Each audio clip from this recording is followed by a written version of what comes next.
좋으신 아버지 하나님 감사합니다. 오늘도 많은 사람이 모이지는 못했지만 그러나 두세 사람이 내 이름으로 모이는 그곳에 내가 너희와 함께하리라는 약속의 말씀을 의지하고 주여 저희들이 이곳에 모였습니다. 하나님 오늘도 친히 말씀하여 주시고 부족한 자의 입술을 통하여 아버지의 뜻을 밝히 전할 수 있는 귀한 시간 될 수 있도록 도와주옵소서. 아멘. 예수님의 이름으로 기도합니다. 아멘. 아멘. 우리 인간이라는 존재가 창세기에 보면 어떻게 지어졌는지가 이야기가 나오죠. 뜻밖에도요, 우리의 육신은 이 땅에 보여지는 물질계의 재료인 흙이라는 것으로 만드시고요, 이 육신 안에다가 코에다가 생기를 불어넣었더니만 성경에 보니까 생명이 되었더래요. 느낌이, 저는 이 창조의 이야기를 들으면서 어떤 느낌이 드냐면요, 우리 육신의 몸이 꼭 도기 그릇 같은 겁니다. 꼭 도자기 그릇을 만들어 가지고요, 거기에다가 물을 담든지 뭘 담는 것처럼 하나님이 우리 인간이라는 존재를 꼭 지으신 그 어떤 느낌이, 우리의 몸은 흙이라 하시니 꼭 도자기 같은 느낌이 들고요, 그 안에다가 하나님이 생기를 불어넣으셨더니만 우리가 생명이 되었더라라고 그렇게 말씀하고 있는 것입니다.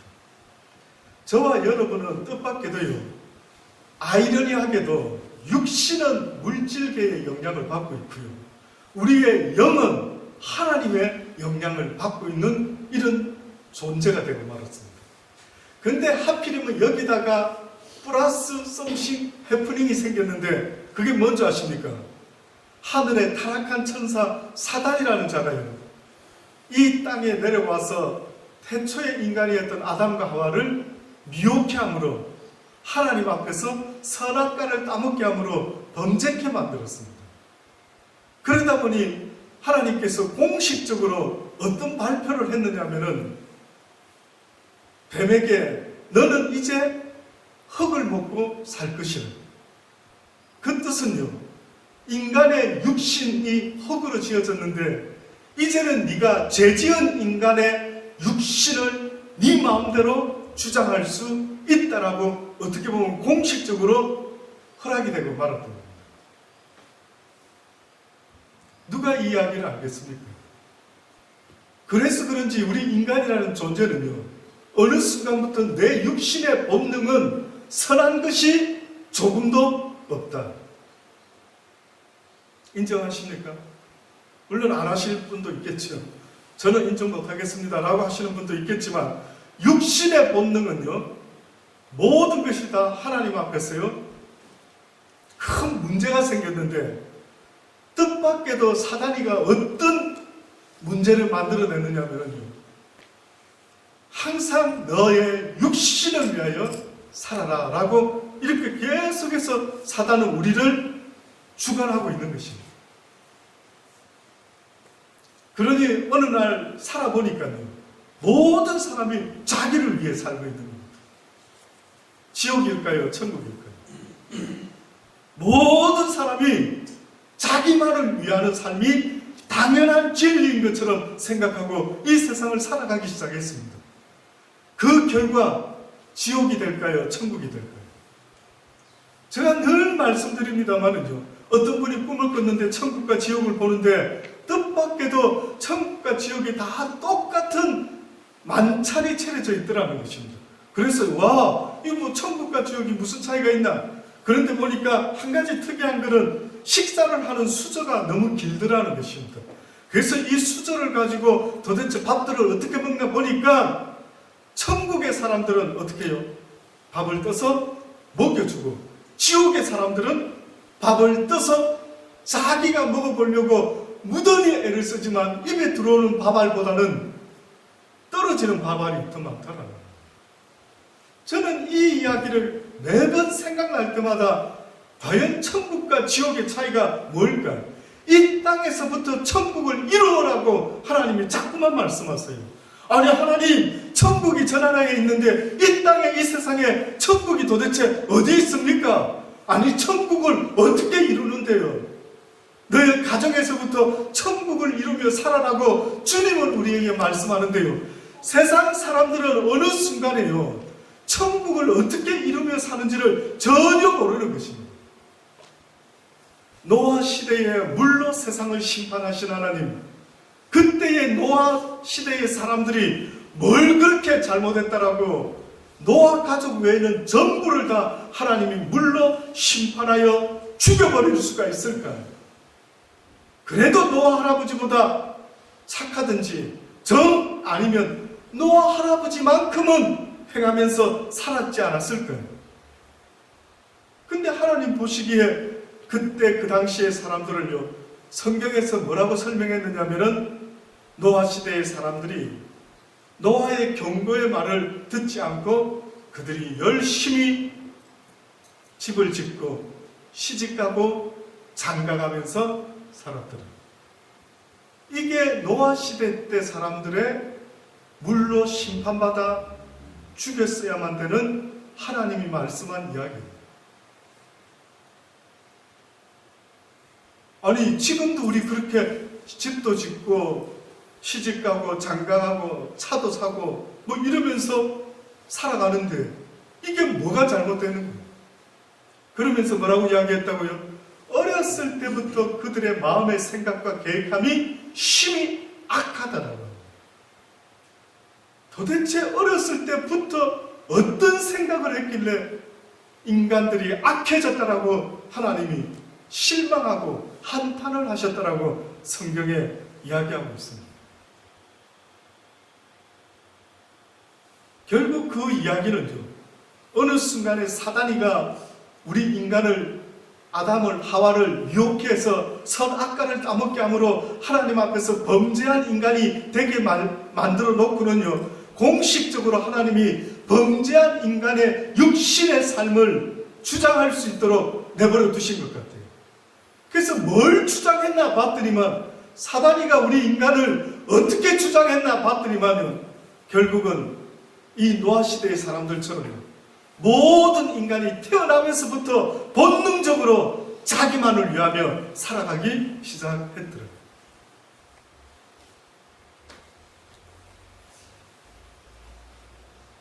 인정하십니까? 이거 켜야 되는가?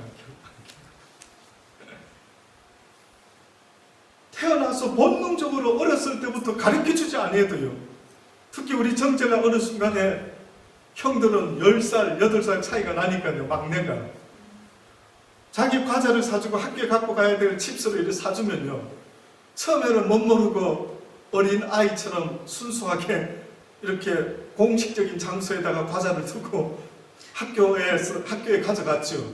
그런데 보니까 어느 날 누군가 손을 대는 겁니다. 누가 손댔겠습니까? 나중에 범인을 찾아보니까 그의 형들이, 특히 우리 둘째 아들이 마음껏 우리 정재 이 런치박스에 싸가야 될 칩스를 가져가는 겁니다. 그 다음에 저보고요, 칩스를 사면은 그럽니다. 아빠 방 어디에다가 이걸 좀 뒀으면 좋겠다. 왜? 누군가가 먹지 않는 거예요. 그러니까 보니까요, 오히려 나누어 먹기를 기뻐하고, 형 더 먹어, 나 괜찮아, 나는 그냥 오늘은 칩스 안 싸가면 되지. 그쵸? 그렇게 말하면 되잖아요. 형 먹고 싶어? 하은아 먹고 싶어? 예은아 먹고 싶어? 그래 먹어, 오빠 괜찮아. 너 마음껏 먹는 게 오빠는 보기에 기분 좋고 흐뭇해. 그래, 야 기분 좋다 야. 어떻게 보면은 이렇게도 돼야 되는 거 아닙니까? 그쵸? 우리 심령 속에서 그래, 너가 기뻐하니 나도 기뻐, 이렇게 돼야 되죠. 그런데 이상한 본능이 누구나 할 것 없이 보니까 왜 내 걸 먹느냐 하고 막 숨기고 다투고 싸우는 일들이 생겨나는 겁니다. 와, 놀랍더라고요. 저도 처음에는 이게 그냥 원래 누구나 그런 건 줄 알았어요. 누구나 그런 줄 알았어요. 근데 성경이 아무리 또 봐도 노아 시대 사람 중에 그래도 괜찮은 사람들이 있었을 텐데 어떻게 깡그리 다 자신들을 위해서 집을 짓고 차를 사고 시집가고 장가가고 열심히 살았더라 했는데 왜 죽을 이유가 뭐가 있었을까 싶은 겁니다. 결국은요, 사단이가 우리를 주관하고 있는 그 증거를 보니까 너를 위하여 살아라. 너무 듣기 좋은 말이죠. 네가 먼저야. 네가 잘 돼야 되지. 너를 힘들게 하는 것들, 아무리 다른 사람이 그를 좋아해도 너를 힘들게 하면은 용서하지 말아야 돼. 그것들은 아주 그냥 어떻게 하든 그냥 없애버려야 돼. 막 이런 어떤 악한 생각들이요, 얼마나 많이 나타납니까? 그래서 결국은 이 세상이 지옥되는 것은요, 사단이가 성공했는데 어떻게 성공했나 보니까 모두가 자기를 위해서 살도록 만들어놨다. 그래서 자신을 위해서 사는 세상이 되면은요, 이 세상은 지옥이 되는 거예요. 그도 자기를 위하고 나도 나를 위하면은 결국은 부딪히게 될 때는요, 둘 중에 하나는 어떻게 돼야 됩니까? 죽어야 돼요. 몰랐죠? 굉장히 듣고 보니까 어머 그렇네 하는데 이거 모르셨죠?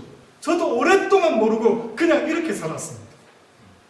그래서 성경을 그 다음부터 자세히 읽어보니까요, 하나님의 사랑 이야기를 하면서 너희의 원래 모습은 바로 이 사랑의 모습으로 살았어야 되는데 너희가 그것을 죄로 말미암아 잃어버렸단다. 이제 너희들에게 한 숙제를 주니 아담은 잃어버렸지만 아담의 후예들아, 예수 그리스도를 통하여 너희는 다시 한번 하나님의 첫 사랑의 모습으로 회복되어라. 하나님의 형상을 따라 지음받았다라는 뜻은 하나님의 사랑의 마음을 가지고 태어났다라는 것이 성경이 우리에게 말씀하고 있는 거예요. 그러니 저와 여러분은 원래 온전한 자였는데 오늘 기도할 때 뭐라고 했죠? 거룩하라 하셨다고 말씀했죠. 예, 하나님이 우리에게 거룩하라 온전하라 하셨으니 우리도 거룩하고 온전하기를 원합니다. 어떤 모습이 거룩하고 온전한데요? 목사님 누가 이렇게 삽니까? 예, 그 모습은요 바로 사랑의 사람이 되어라. 너희가 잃어버린 그 사랑. 그래서 사랑은요, 나를 위할 때는 사랑이 아니라 이기적인 욕망이 된다라고 성경이 가르치는 겁니다. 사랑이 사랑될 수 있는 것은 나를 향하지 아니하고 하나님과 내 이웃을 향하게 될 때에 비로소 사랑이 사랑된다. 그렇게 말씀하고 있습니다. 하나님이 세상을 이처럼 사랑하사 독생자를 주셨으니 누구든지 저를 믿는 자마다 멸망치 아니하고 영생을 구원을 얻게 하려 합니다. 하나님도 이 세상을 우리를 사랑하셨어요. 그의 외아들을 독생자를 이 땅에 보내셨다고 말씀합니다. 그리고 예수님을 십자가에 우리의 죄를 위하여 죽으시게 하신 그 사건을 성경에 뭐라고 말했는지 아십니까? 하나님의 사람에 대한 사랑을 확증하셨습니다. 결국 사랑은 뭐냐면요, 나의 생명까지라도 내어놓고 표현할 수 있는 것, 이것이 바로 사랑이에요. 그래서 누가 내 칩스를 뺏어 먹어도 어떤 모습이 되어야 된다고요? 하세요. 형 더 먹고 싶어? 오빠 더 먹고 싶어? 하은아, 예은아, 서준아 더 먹고 싶어? 이렇게 줘야 되는 겁니다. 이게 사랑이죠. 근데 전혀 이 세상은 달라지고 말았던 것이죠. 그래서 오늘 본문의 말씀에 보면은요, 모든 사람이 이 세상의 것을 많이 가지고 누리는 것이 복인 줄 알고 있지만 하나님은 너희의 육을 위해서 쌓는 것들은 복이라고 말할 수가 없다. 육은 하루아침에 너희가 죽음으로 모든 걸 다 내려놓을 수밖에 없는 그런 때가 올 수 있기 때문에 너희들은 영적인 존재이기 때문에 너희의 육은 죽음의 허구로 가고 이거는 연약한 질그릇이라 다 누가 찔러버리면 깨져버리는 이런 육신이기 때문에 이것을 영원한 것이 아니기 때문에 이것에 목숨을 걸지 말고 너희가 목숨 걸어야 될 삶이 있다면 너희의 영혼을 위하여 이제부터는 살아야 된다. 이걸 가르쳐 주시기 위해서 그 모든 일들을 일단은 내버려 두신 것 같아요. 아담과 하와가 선악과를 따먹으려고 할 때 못 따먹게 막을 수도 있었지만 또 그렇게 굳이 사단에게 흙을 먹고 살게 될 것이라고 선포하지 않으셨어도 됐었는데도 불구하고요, 내버려 두셨던 모든 어떤 이유들을 보면은요, 결국 궁극적으로 우리의 자유의지가 하나님의 영원한 나라와 영원한 사랑을 사모할 수 있는 마음을 만들어내기 위해서 이 땅의 삶을 내버려 두고 계신다는 것을 저는 확연히 깨닫겠다. 하늘나라에 타락하지 않은 천사들, 과연 그 천사들이요, 우리 인간들보다 지금은 당장 조금 나을지 모르지만 그들이 한 가지, 우리가 하늘나라에 갔을 때 우리와는 확연히 차이가 나는 존재가 되는데, 천사들은 하나님의 그 크신 사랑이 무슨 뜻인지 깨달을 길이 없는 거예요. 하나님의 그 크신 사랑? 그게 뭐지? 만약에 어떤 집안에 애가 금수저라고 요즘 말하더라고요. 금수저 물고 태어났어요. 저는 특히 잊어먹지 않는 이야기가 페리스 힐튼인가요? 그 호텔 쪽에 어떤 딸이, 외동딸인가요? 딸이 또 있습니까? 어쨌든 뭐 얼마나 재산이 많았는지 언젠가 한 몇 년이 됐죠. 오래전에 신문에 난 이야기가요, 사람들이 왜 저렇게 땀을 뻘뻘 흘리면서 일하는지 모르겠다, 이렇게 나왔더라고요. 그래서 누가 돈 벌려고 그래. 그랬더니만, 아니 왜 돈 벌려고 저렇게 땀을 뻘뻘 흘리면서 일해? 또 이러는 겁니다. 자기는 그냥 태어날 때부터 돈이 많았어요. 어떻게 하면 돈을 쓸 건가만 생각했지 벌어볼 것을 생각한 적은 없어요. 그러다 보니 이런 경우에는 무슨 병이 생길 수밖에 없느냐 하면요, 그가 감사할 수 있는 인간이 어떻게 보면 되기가 심히 어려운 거예요. 참 하나님은 이게 아마 하나님의 이 고민이신 것 같아요. 어느 임금이 하도 좋은 것만 평생 먹으니까 맛있는 음식이 이제는 보이지가 않는 거예요. 맛있는 음식. 그래서 전국에 방을 붙였습니다. 맛있는 음식을 가지고 오는 자가 있으면은, 만드는 자가 있으면 내가 그에게 후한 상을 내리리라. 온 내노라는 사람들이, 비법을 가진 사람들이 다 와가지고요, 왕 앞에 진미를 차려서 맛보게 합니다. 근데 왕이 하나같이 먹어도요, 와 맛있다라고 상을 줄 만한 게 없는 겁니다. 야, 이렇게 음식을 맛있게 하는 자가 없냐? 근데 드디어 어떤 사람이요, 왕에게 자신 있습니다 하고 온 거예요. 근데 왕이시여, 저의 음식은 드시기 전에 조건이 하나 있다. 뭔가 봤더니만은, 제가 만든 이 음식을 드시려면은 3일을 금식하셔야 된다. 금식하셔야만이 저 음식을 먹으실 수 있습니다. 그럴 때는 저는 자신하는데 분명히 최고의 음식을 맛보시게 될 겁니다. 이런 이야기를 하는 겁니다. 어땠을까요? 결과가? 최고의 맛있게 먹었겠죠. 왜 이러지? 왜 인간은 이렇지? 라는 생각이, 이게 어떻게 보면 육신의 한계인 것 같아요.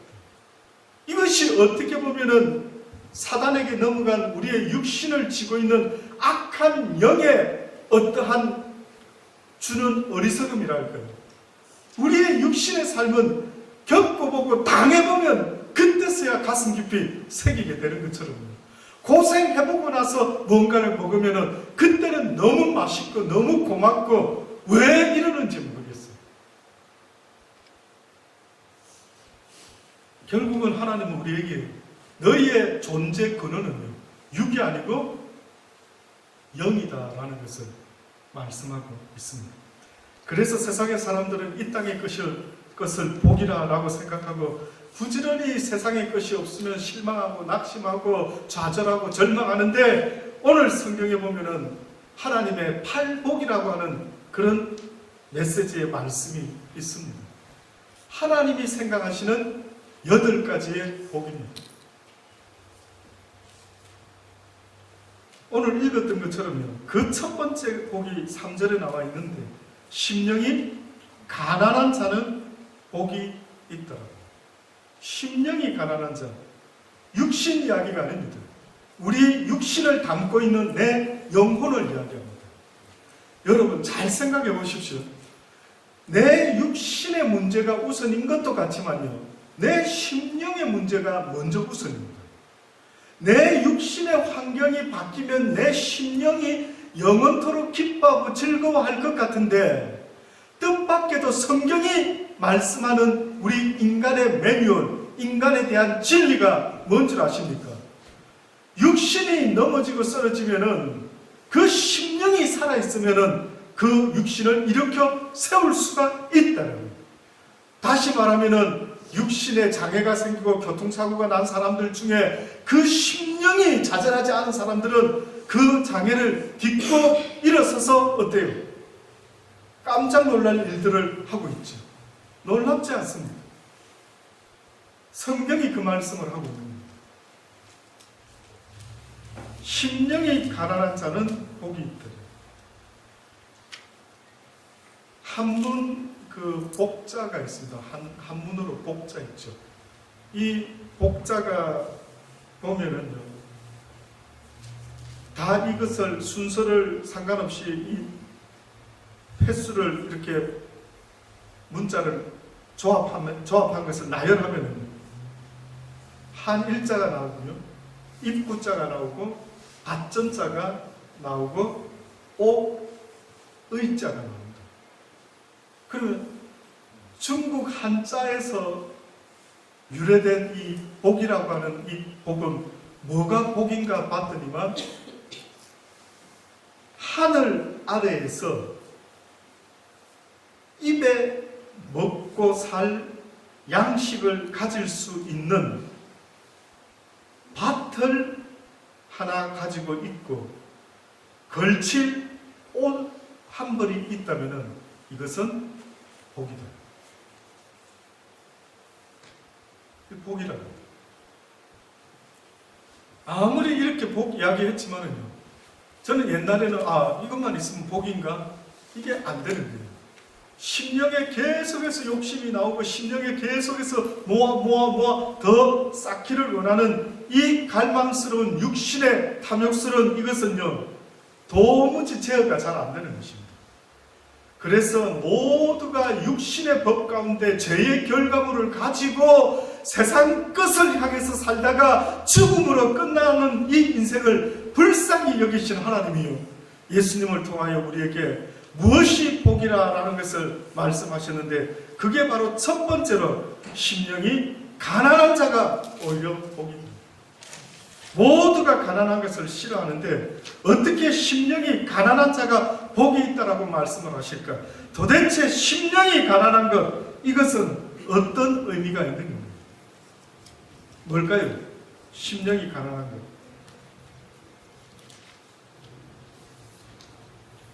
심령이 가난하다라고 할 때 이 가난은요, 원래 헬라의 원어의 그 뜻을 보니까 참 재밌더라고요. 푸토코스라고 하는 이 원어의 뜻이 뭔가 봤더니만,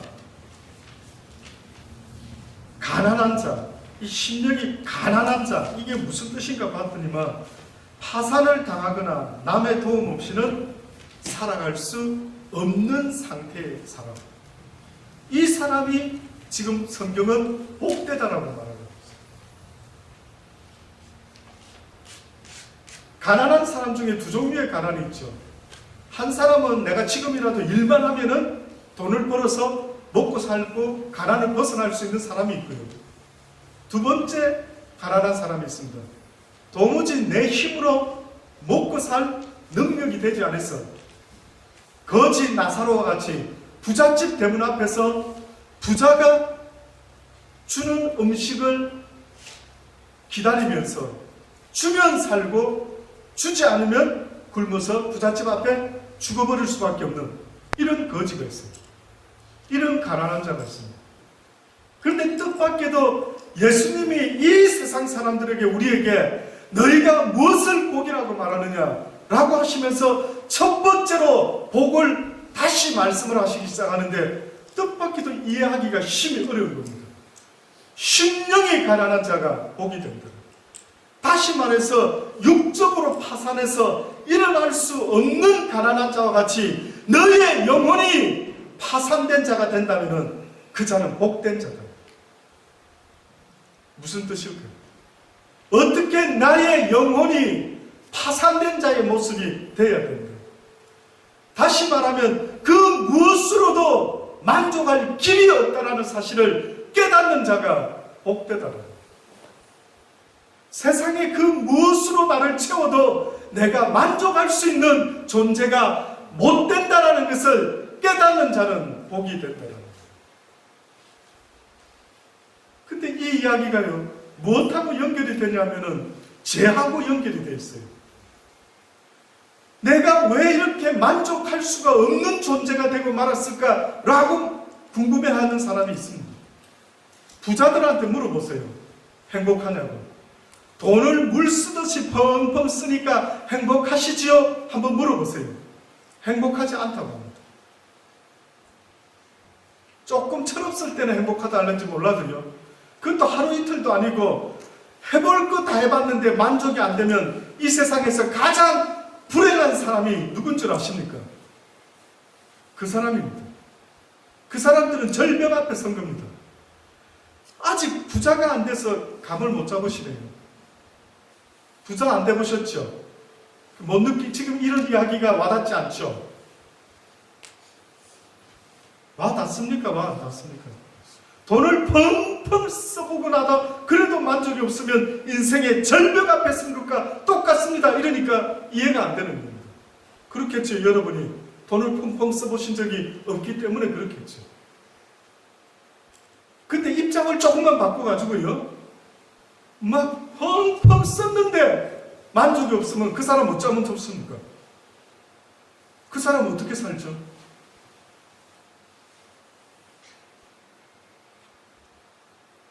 그래서 어떤 유명한 그 가수가 마약을 하고 막 타락을 하는 거는요, 명예와 돈을 얻으면 행복할 줄 알았다. 근데 막상 명예와 부와 막 모든 걸 걸어줬는데 행복이 안 돼요. 그러다 보니 마약을 하게 되고 술을 하게 되고 결국은 그의 삶이요, 오히려 돈이 없었더랬으면, 오히려 유명하지 않았으면 살아갈 이유라도 있지 않았을까라고 이야기를 합니다. 그때 성경은 지금 하나님 앞에 심령이 가난한 자의 모습이요, 바로 이렇게 파산된 자, 그 무엇으로도 채울 수 없는 그런 절벽 앞에 서는 자가 복되다라는 겁니다. 근데 이게 바로 무슨 이야기냐면은 내가 하나님 앞에서 죄인이 되었구나, 범죄한 자가 되었구나,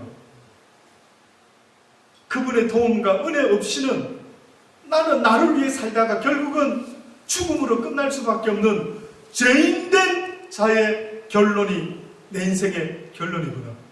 이거를 깨닫게 하는 게 너무나 어려워요. 저는 전도자로서의 저도요, 이 진리의 사실을 사람들에게 알려주고 싶은데 이것에 동의하는 사람들을 찾기가 너무나 어려운 것입니다. 회개하라. 그래서 회개하라라고 하는 이 말은요, 심령이 파산된 자들이 왜 내가 이렇게 되고 말았을까?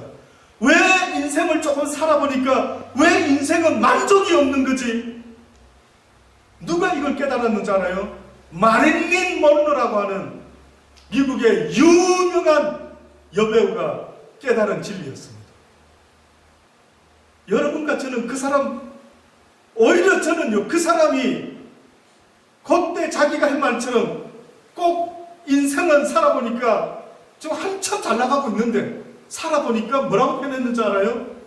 여름철이 싹 지나가지고 파라솔이니 뭐니 쫙 설치해놨던 그 모든 것들이 싹 다 정리되고 사람이 떠나간 그런 빛이와 같아요. 놀랍죠? 저는 누가 더 불행한가 보니까요, 그까지는 저는 오히려 마릴린 먼로가 더 부럽습니다. 누구보다 더 부러운 줄 아십니까? 마릴린 먼로 같이 명예와 인기와 부와 돈을 얻으려고 죽을 때까지 그것만 바라보고 사는 그 사람보다는 오히려 마릴린 먼로가 아주 하나님을 붙잡을 수 있는 그 찬스를 가진 것 같아요. 그때 누군가가 만약에 마릴린 먼로에게 그래요.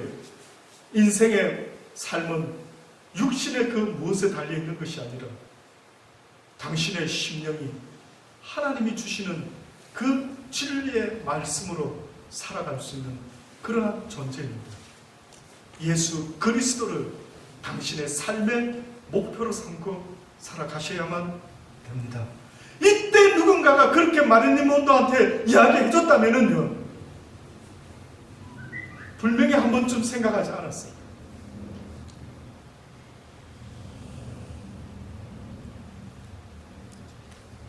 예수님을 만나게 된 사람들이 처음 만날 때 무슨 말들을 대부분 했는 줄 아십니까 혹시?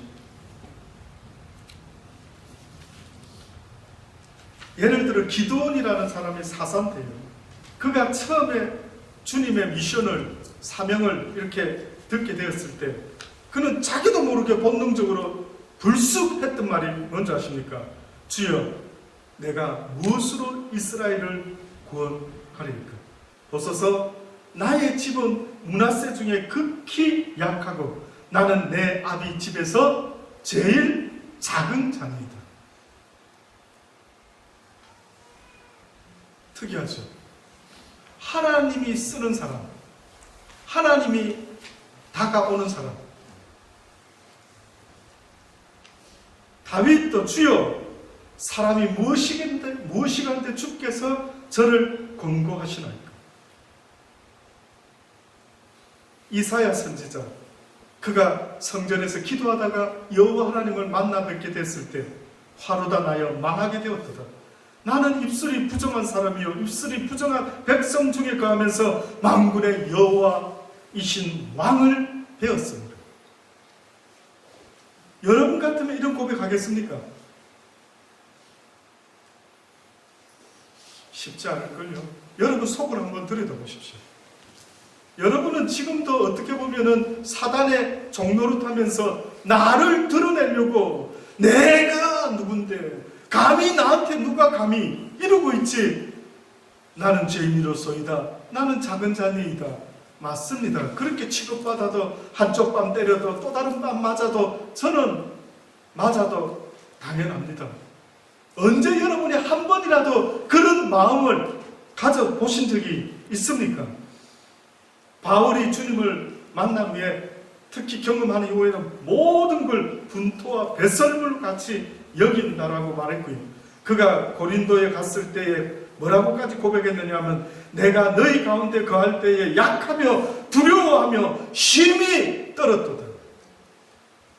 복음을 누구보다 잘 전하고 있는 바울이라는 이 사도가요, 고린도에 가가지고 누구보다도 담대하고 용감한 그 바울은요, 자신의 연약함을 쳐다볼 때마다 나는 심히 약한 자이다. 너무 두렵고 떨림으로 하나님 앞에서 어찌할 바 몰라 떨고 있다라고 말해요. 놀라지 마십시오. 예수님도 그랬습니다. 예수님도 요한복음 5장 30절에 보면은요, 내가 아무것도 스스로 할 수 없노라. 이해되십니까? 지금 놀라운 일을 하시는 예수님이 지금 뭐라고 고백을 하고 있느냐 하면 나는 스스로 이러한 일들을 할 수가 없는 자라. 그러니까 하나같이 하나님의 능력 가운데 우리 눈에는 위대해 보이는 모든 하나님의 사람들의 공통되는 모습이 뭔 줄 아십니까? 나는 위대하지 않다. 나는 연약하다. 왜 바울이 자신의 연약함을 하나님이 깨닫게 하셨을 때 내가 이제는 나의 연약함을 자랑하노라, 그 이유 중에 하나는 하나님의 능력이 나에게 머물게 하기 위함이라. 이해되실 수 있기를 바랍니다. 귀 있는 자가 들으실 수 있게 되기를 바랍니다.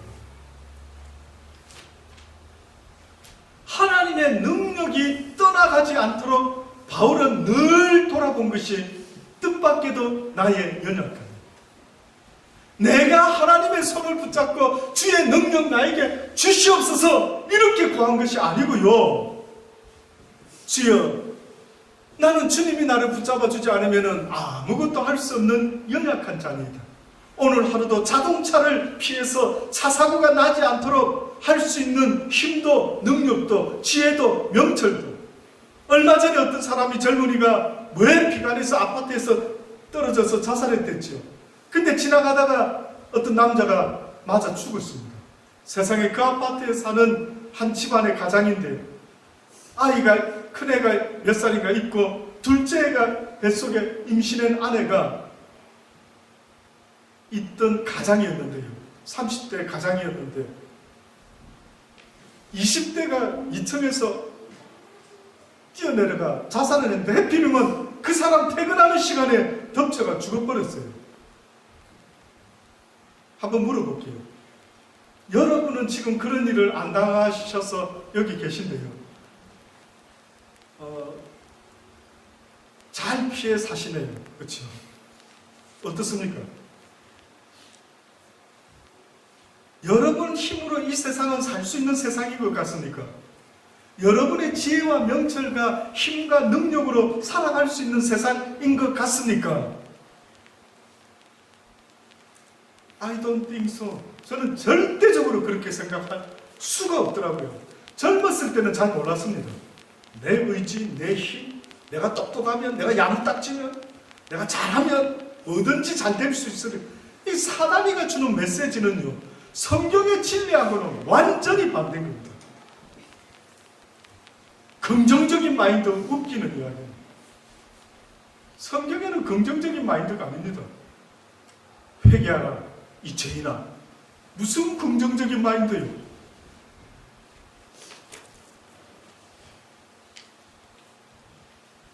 결국 예수님도 나는 스스로 아무것도 할 수 없는 자. 결국 그렇게 고백이 되면은 하나님이 원하는 것은 네가 내 손을 붙잡는 것은 오래 가지 못한단다. 사랑하는 자들아, 내가 너를 붙잡을 수 있도록 도와다오. 내가 네 인생의 주권자가 될 수 있도록 도와다오. 너는 나의 도움 없이는 살아갈 수 없는 존재라. 내가 문 밖에 서서 날마다 문을 두드리노니 누구든지 내 음성을 듣고 문을 열어주면 내가 그에게로 들어가 그로 더불어 먹고 마시며 그도 또한 나로 더불어 먹고 마시게 될 것이니 귀 있는 자들아 들으라. 너희의 인생은 너희 스스로 살아갈 수가 없단다. 그런데도 잘 되는 인생은 사단이 돕는 것이다. 세상은 둘 중에 하나입니다. 하나님이 돕는 인생이 있고 사단이 돕는 인생이 있어요. 그래서 우리의 눈에는 악하게 살아도 돈도 잘 벌고 잘 먹고 잘 사네? 아니요. 그들의 심령은 지옥입니다. 말을 안 해서 그랬는지 몰라도요. 사단이 돕는 자들의 특징은 아무리 세상 것을 많이 쌓아도 그들의 심령에 참 행복, 평안이 전혀 없다는 거예요. 전혀 없습니다.